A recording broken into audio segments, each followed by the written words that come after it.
কালিয়াচক-৩ ব্লকের মিলিক সুলতানপুর সীমান্তে অভিনব কায়দায় সোনা পাচারের চেষ্টা ব্যর্থ করল বিএসএফ। গোয়েন্দা সূত্রে খবর পেয়ে আগেই সীমান্ত জুড়ে নজরদারি বাড়িয়েছিল ১১৯ নম্বর ব্যাটালিয়ন। বৃহস্পতিবার সকালে সন্দেহভাজন এক ব্যক্তি সাইকেল নিয়ে সীমান্তের দিক থেকে আসতেই জওয়ানরা তাকে থামায়। পরিস্থিতির সুযোগ নিয়ে সে পালিয়ে গেলেও সাইকেলের সামনের টায়ারের অস্বাভাবিক খোলা দেখে তল্লাশি শুরু করেন জওয়ানরা।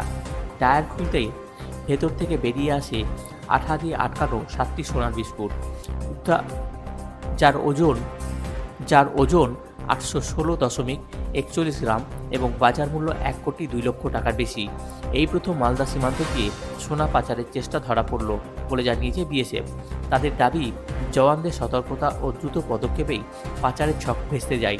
ধৃত অভিযুক্তের সন্ধানে তল্লাশি চলছে এবং নজরদারি আরও জোরদার করা হয়েছে।